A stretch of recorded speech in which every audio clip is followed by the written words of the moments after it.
안녕하세요. 과학의 흐름을 따라 떠나는 지식세계 여행. 과학이 빛나는 밤의 시간입니다.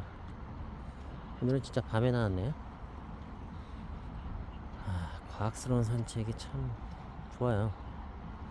이렇게 좋은 날씨가 또 우리에게 과학스러운 산책, 이 촬영을 또 허락해주고 있고, 요새는 또 비도 잘 안 오더라고요. 옛날에 비 되게 자주 왔거든요. 이거 뭐 장마인가 싶을 정도로. 근데 요새는 또 비도 잘 안 오고, 하여튼 과학스러운 산책하기 참 좋은 시절입니다. 너무 참 공기도 상쾌하고, 이 보석 같은 날씨 1년 동안 계속되면 얼마나 좋을까요? 그럼 진짜 천국이 따로 없을 것 같아요. 저는 이렇게 산책만 해도 너무 좋더라고요. 낮은 찬에 물소리도 참 좋고, 저 멀리 보이는 아파트의 불빛들 다 참 아름다운 시간들입니다. 자, 오늘은 또 무슨 이야기를 해볼까요? 오늘은 꽃 이야기를 한번 해보려고 그래요. 요새 꽃들이 되게 많이 피어있죠. 특히 저는 요새 쥐똥나무가 참 좋아요. 쥐똥나무가 간간히 이렇게 향기를 이렇게 어디든 산책하다 보면 한 번 정도는 맡게 되는 것 같더라고요.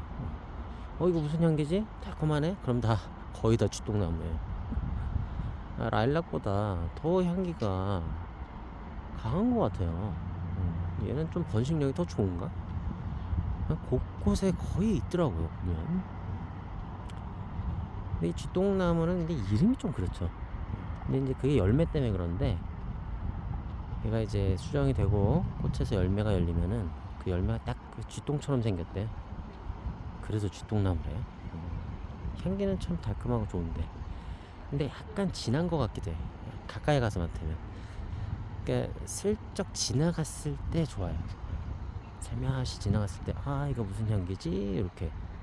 그리고 그냥 싹 지나가면 좋은데, 가까이 가서 맡으면 약간 좀 진해가지고. 하여튼 요새 이제 꽃의 계절이죠. 여기저기 꽃도 굉장히 많이 피어있죠. 특히 저는 이제 이 꽃들을 보면서 이거 참, 이게 왜 이렇게 꽃이 피나, 이렇게까지 꽃이 한꺼번에 많이 필 필요가 있나, 그런 생각이 가끔씩 들 때가 있었거든요. 특히 이제 벚꽃 같은 경우에 그래요. 진짜 벚꽃은 진짜 장관이잖아요. 어쩜 그렇게 타이밍도 잘 맞추는지. 그 비슷한 곳에 있는 벚꽃들은 정말 한 번에 확 피죠. 근데 이제 그걸 보면은 그냥 예쁘다, 아름답다라는 생각도 물론 할 수 있지만은, 그 꽃들이 왜 그렇게 한나란시하게 다 피는 게 좋을까, 그 생각을 사실 하게 되는 거죠. 이게 쓸데없는 일은 아니거든요. 다 생존과 번식에 굉장히 필요하기 때문에, 그게 중요한 거기 때문에 그 에너지를 다 써가지고 그 타이밍 맞추는 것도 쉬운 거 아니거든요. 꽃이 핀다는 것도 쉬운 일이 아니고 엄청난 에너지가 드는 건데, 그런 일을 이제 어떤 필요에 의해서 했다는 거죠. 가장 당연하고 명백한 목적은 바로 유성생식이죠. 그러니까 유성생식 하면은 그냥 좀 너무 과학적인 단어잖아요. 느낌이 좀 덜어져 이게. 저는 이렇게 좀 설명을 하면 좋을 것 같아요. 그러니까 나와는 다른 유전자를 만나기 위해서. 유성생식의 근본적인 목표는 굉장히 다른 유전자들끼리 이제 섞이는 거예요. 그건 뭘 또 뜻하는 거냐면 이제 상호 보완을 뜻하는 거죠. 내가 가진 유전자 만약에 계속해서 더 이상 섞이지 않고 그냥 그대로 자손에게 물려준다면, 어떤 변이가 일어났을 때 그게 보완이 안 되죠. 그래서 우리 이집트 미라 같은 경우에 보면 되게 기형적이고 어딘가 되게 문제가 많은 그런 질병들이 관찰된다고 하잖아요. 그게 다 근친 혼 때문에 그렇죠. 우리의 피는 굉장히 이제 성스러운 피이고 그렇기 때문에 감히 저 무슨 뭐 하층민하고 섞일 수가 없어. 귀족들도 안 돼. 왕들은 훨씬 더 특별해. 그래갖고 뭐 자기 사촌들하고 결혼하고 막 이제 뭐 그렇게 가까운 사람들끼리 이제 결혼을 하고 계속 그러니까 유전자가 이제 상호 보완이 안 되고 그래서 결국에는 그런 돌연변이가 생기는 거고요. 또 비슷한 예가 이제 유럽의 그 로마노프 왕가였나? 그 러시아, 맞아요. 거기도 이제 근친혼들을 하다 보니까 혈우병?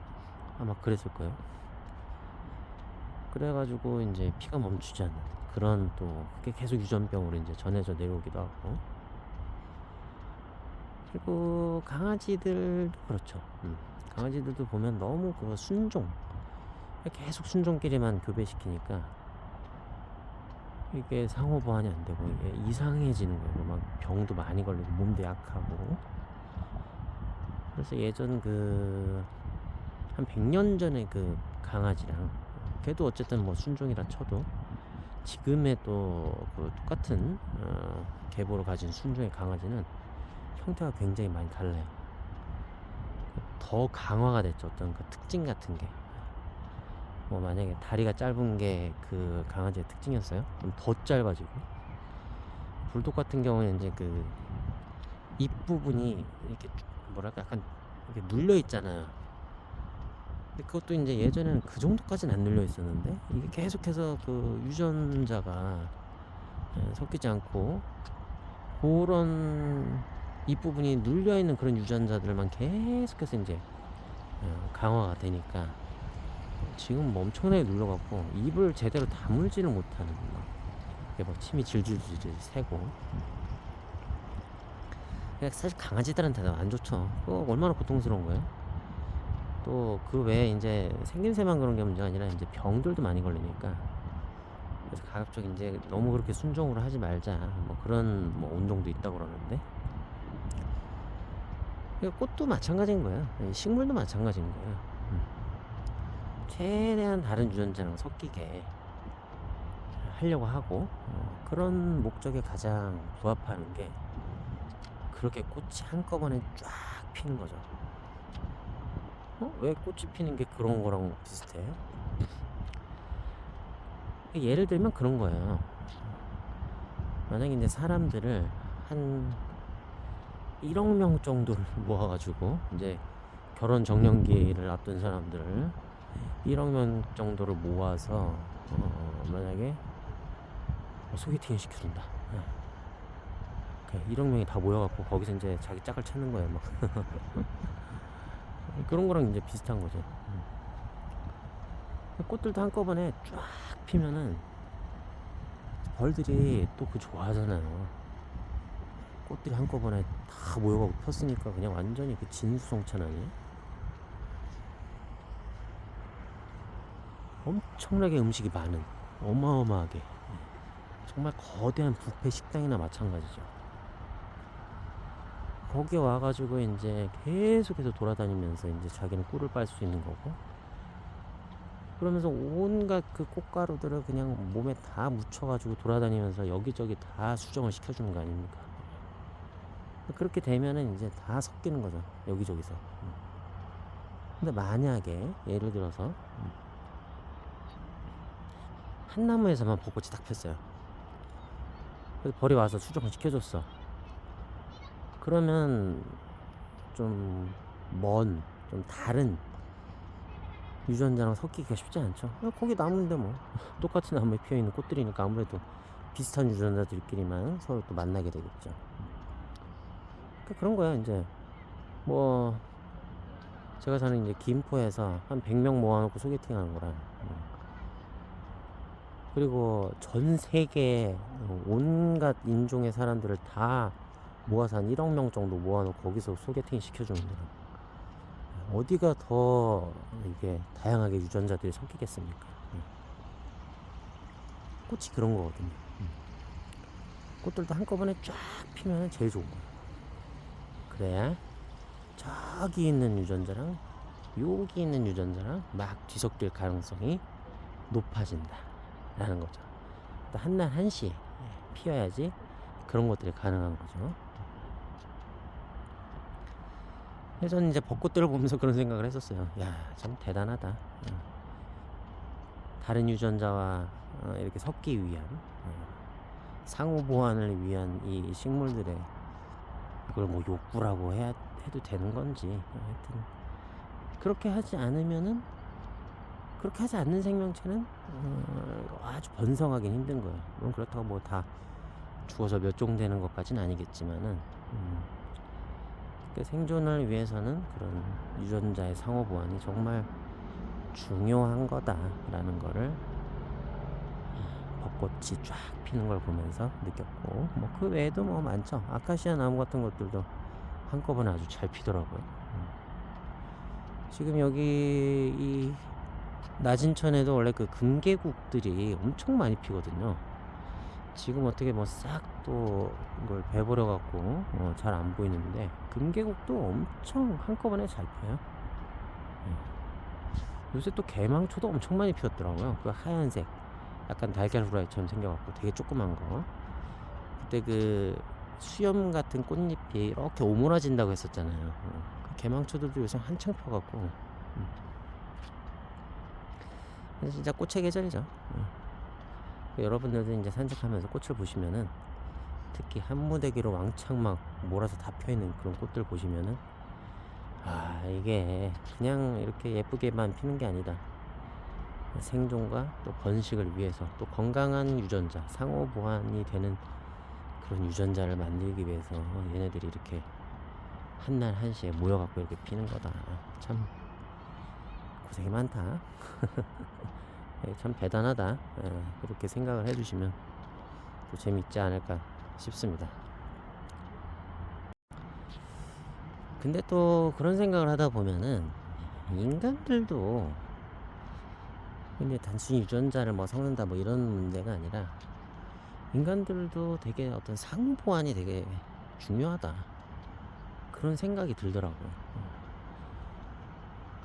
저는 이제 그 학교에 있으니까 이렇게 교실에서 아이들을 보잖아요. 그러면 이건 유전자가 섞인다는 의미가 아니에요. 그냥 하나의 집단이 건강해지려면 여러 가지 다른 성격들이 한 곳에 모여 있는 게 되게 필요하겠구나, 그런 생각이 들었거든요. 그러니까 교실에서 보면은 그 아이들의 성격들이 각기 다 다른 게 제가 보기엔 되게 건강해 보여요. 왜냐면 보통 보면은 이제 좀 되게 외향적인 애들이 있어요. 외향적이라는 건 사람을 되게 좋아한다라는 거예요. 바깥으로 에너지가 막 뿜어져 나가고 그러는 아이들은 보통 사람을 많이 좋아합니다. 그럼 그렇게 사람을 좋아하는 아이들은 어떤 되게 접착제 같은 역할을 해요. 아이들을 이렇게 모아갖고 걔네들 같이 이제 놀 수 있는 자리를 만들어줄 수 있는 능력이 있어요. 그런 능력 참 좋죠. 중요하죠. 그래야 또 어떤 공동체가 결속력을 갖게 되잖아요. 그리고 또 그래야 또 재미도 있고.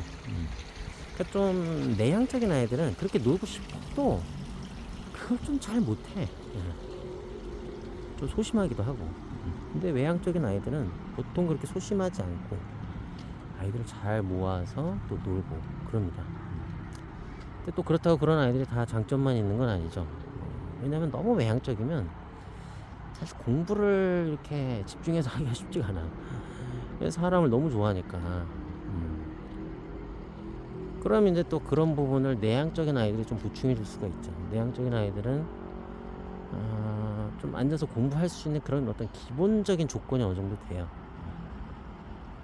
그래서 좀 그런 아이들은 공부를 좀 더 열심히 할 수도 있는 거고, 그런 아이들이 공부를 해가지고 또 결국에는 어떤 뭐 꼭 이제 교실에서의 문제가 아니라 나중에 이제 어른이 된다면은 그 공동체의 문제들을 자기가 공부한 지식으로 해결해 줄 수도 있는 거고, 뭐 엔지니어 같은 경우 그렇잖아요. 엔지니어들이 얼마나 이 세상에 발전하는데 큰 도움을 줬습니까. 이제 또 여름이 되면은 에어컨의 이제 계절인데, 에어컨도 엔지니어가 발견한 거잖아요. 발명해낸 거잖아요. 에어컨이 없었으면 진짜 뭐 너무 사는 게 힘들죠. 여름에 집이 시원하고 말고의 문제보다도 어떤 큰 공공장소 뭐 이런 것들도 굉장히 이제 공기를 깨끗하게 만들어주는 거니까 상쾌하게. 뭐 극장 이런데, 옛날에는 극장에 에어컨 같은 이런 어떤 공조시설, 뭐 환기도 시켜주고 온도도 맞춰주고 이런 공조시설이 없었기 때문에 막 극장에서 기절하고 막 그런 일도 꽤 있었대요. 공기가 탁해져가지고. 엔지니어로서 그런 이제 공동체에 도움을 줄 수도 있는 거고. 그리고 또 조금 더 들어가 보면 이런 부분도 있어요. 보통 외향적인, 아주 외향적인 아이들이 약간 또 감정이 강해. 그렇게 감정이 강하면 또 어떤 일이 생기냐면요, 이 좋고 싫음이 너무 분명해져요. 사람에 대한 좋고 싫음도 되게 분명해지거든요. 그 좋은 거는 좋은데, 사람을 좋아하는 건 좋은데, 또 어떤 애가 내 마음에 안 들어 그럼 또 되게 싫어해. 그러면은 이게 어떤 그 문제가 생기게 되죠. 그 싸움이 일어나게 되고, 보통 또 감정이 강한 애들이 예민해요. 예민하면은 이제 좋을 때는 어떤 그 좋은 건 좋지만은 싫을 때도 되게 싫은 거예요, 뭔가가. 갈등이 상당히 많이 일어날 수도 있는 거죠. 이제 그런 걸 좀 중화시켜 줄 수 있는 아이들이 이제 조금 내향적이고 좀 둔한 아이들. 그게 좀 약간 세트로 가더라고요, 그게 보면. 그래가지고 그 둔하지만은 평소엔 좀 둔하니까 얘가 좀 빠릿빠릿하진 못하고, 눈치도 좀 빠르지 않고, 이제 그런 부분이 있지만, 그런 아이들은 또 감정이 강하지가 않으니까 이렇게 사람을 너무 그렇게 딱 이분법적으로 나누진 않아요. 좋고 싫음이 그렇게 분명하지 않고, 뭐 그래도 좋고 이래도 좋고, 적당히 넘어갈 수도 있고. 그런 아이들이 또 약간 그런 아이들이 좀 어느 정도 있어야 또 반 분위기가 편안해지는 거죠. 모든 아이들이 또 다 예민하면 안 되거든요. 그래서 참 이런 게 이렇게 좀 조화라고 그래야 되나? 그렇죠. 서로를 이제 상호 보완을 해주는 거예요. 공동체 내에서도 이렇게 다른 성격을 가진 사람들이. 그러니까 제가 보면은 그런 것 같아요. 이게 어떤 뭐 리더여도 여러 가지 형태의 리더가 있겠지만은 되게 감정이 강하고 막 이제 뭐랄까, 외향적이고, 그런 리더도 좋지만, 또 너무 그러면은 이게 약간 그 조직원들이 그걸 잘 따라주면 또 좋은데, 조직원들의 역량이 좀 부족한 부분도 있고, 또 여러 다양한 성격의 조직원들 이 존재할 경우에는 그런 리더가 견디기가 쉽지 않아요. 왜냐면 자기 마음에 안 드는 사람이 있거든요. 그럼 그거 어떻게 할 거예요? 그러니까 이제 일반 회사 같은 경우에 그 사람이 막 잘라내고, 정말 자기랑 딱 마음에 맞는 사람들만 딱 해가지고 한다. 뭐 그러면 또 그것도 아주 괜찮을 수도 있죠. 근데 그게 아닐 경우, 특히 이제 어떤 공무원 조직, 제가 있는 데가 이제 학교니까, 학교 같은 경우도 제가 보면 딱 그런 것 같아요. 좀 어느 정도, 그게 이제 자를 수가 없으니까, 자기 마음에 안 든다고. 또 다양한 사람들이 되게 모이게 되거든요. 그냥 시험 봐서 뽑히니까. 그러니까 뭐 면접을 봐가지고 특정한 어떤 그런 사람들 우리가 뽑아보죠 이런 게 아니니까 다양한 사람들이 모일 수밖에 없고, 좀 약간 느슨하죠. 누군가를 막 이제 성과를 내갖고 막 탁탁탁탁 쳐내고 막 이렇게 승진도 착착착착 시키고 막 이제 그런 게 잘 안 되다 보니까, 그런 조직에서는 너무 이제 막 예민하고 막 외향적이고 막 좋고 싫음이 분명한 이제 사람들 같은 경우에는 본인도 되게 힘들고 밑에 있는 사람들도 되게 좀 힘들어지는 그런 경우들이 이제 보이더라고요. 하여튼 그렇습니다. 또 오늘도 별 얘기를 다 했네요. 하여튼 저는 이제 교실에서 보면은 이렇게 다양한 아이들이 있어가지고 참 보기 좋다. 이런 공동체가 또 되게 건강하다 그런 생각이 들어요. 서로 이제 상호 보완이 되면서 뭐 가끔씩 갈등도 일어나고 투닥투닥 거리지만은 다양한 성격을 가진 아이들이 있으니까 또 그게 어느 정도 또 무마가 되고 화해도 되고 잘 지내더라고요.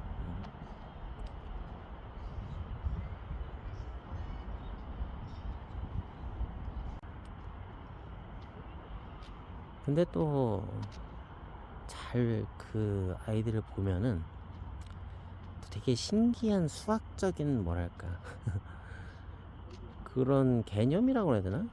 그런 게 또 보이기도 해요. 우리 표준 분포라는 거 아시잖아요? 표준 분포 곡선? 종 모양 곡선이죠. 그 저는 이게 그게 딱 어느 정도 보여요. 이게 되게 중요하구나. 이렇게 극단적인 그런 아이들은 되게 숫자가 적어요, 좀.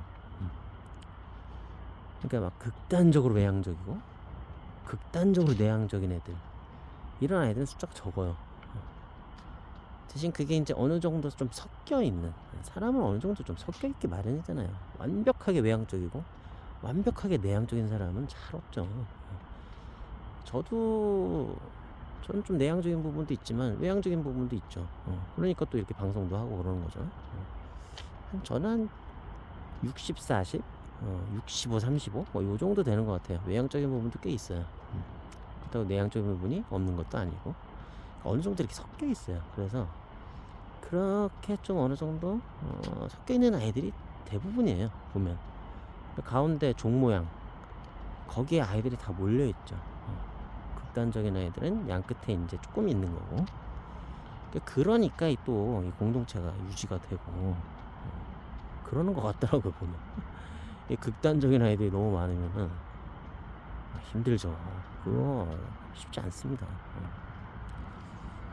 그래서는 어느 정도 이제 아이들이 숫자가 좀 있는 게 너무 이제 그 아이들이 적어지면은, 그러면 이게 뭐랄까 그런 표준 분포의 위력이 나타나기가 쉽지가 않잖아요. 그러니까 어느 정도는 돼야 되는 것 같아요. 그러니까 이제 만약에 공부만 이제 위주로 한다라고 하면은 뭐 3명, 4명, 뭐 2명 그래도 더 좋죠. 걔네들만 막 이제 지식만 주입해주고 막 뭐 공부 가르쳐주면 되는 거니까. 그러니까 아이들이 적어져도 상관없는 건데, 근데 이게 이제 사회성을 기른다 라고 하면은, 이게 너무 아이들의 숫자가 적어지면은 그 어떤 극단적인 아이들의 영향이 되게 커질 수밖에 없어요, 사실은. 그래서 저는 이상적인 숫자, 제 생각에 이상적인 숫자는 한 16명? 16명에서 20명? 요 정도면은 괜찮은 것 같아요. 저학년 같은 경우에는 좀 숫자가 더 적으면 좋을 것 같긴 한데, 한 16명? 고학년은 뭐, 고학년 좀 더 많아도 되려나? 근데 이제 문제는 혼자서, 담임이 혼자면은 사실 그거 다 건사하기 힘들죠. 그래서 저는 약간 그 보조교사 개념? 이런 것도 필요한 것 같아요. 그러니까 아이들의 숫자는 사실 20명 정도 돼도 괜찮거든요. 20명 정도가 돼야 좀 약간 게임을 해도 재미도 있고, 그리고 이제 그 어떤 다양성 이런 것도 좀 확보가 되고 표준 분포의 위력도 나타나고. 근데 그래서 한 명에서 요새 20명 아이들 다 챙기기 쉽지 않거든요. 다 왕자님 공주님들인데 특히 저학년은 진짜 손이 많이 가죠. 그래서 특히 저학년 같은 경우에는 뭐 20명 뭐 좋다 쳐도 보조교사 정도가 하나 더 있어서 좀 같이 둘이서 아이들을 다 챙겨주면 어떨까. 근데 또 이게 그냥 보조교사 뭐 이렇게 만약에 지원해 준다라고 하면 이게 사실 또 이게 쉽지가 않아요. 왜냐면 이 팀워크가 맞아야 되거든요.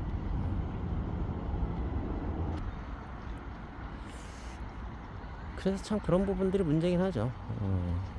팀워크를 맞춰서 뭔가 서로 파트너가 돼가지고 어느 정도 역할 분담도 서로 딱 하고 이제 계속해서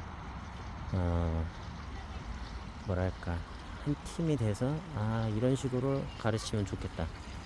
서로 호흡을 잘 맞춰가면서 또 오랫동안 이렇게 계속해서 아이들을 가르칠 수 있는 그런 체제도 참 좋겠다 라는 생각도 해봤었어요. 근데 뭐 그렇게 되긴 쉽지 않겠죠. 너무 이상적이죠. 일단 오늘도 별 얘기를 다 했습니다. 날씨가 좋으니까 그냥 말이 계속 술술 잘 나오네요.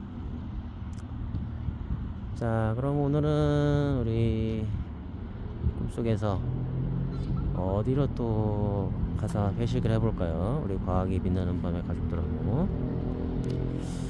저는 여기 괜찮았던 것 같아요. 그 한남동에 가보면은 산카레라고 있어요. 산카레라고 되게 그 반지하? 예. 되게 작아요. 테이블도 사실 몇 개 안 돼요. 근데 거기서 이제 맛있었던 게, 그래서 이제 날이 막 낮에는 덥잖아요. 뭐 밤에는 좀 선선하지만 햇볕도 되게 떼약볕이고. 근데 거기 가면은 레몬 카라게 냉우동이었나? 그게 되게 시원하고 맛있더라고요.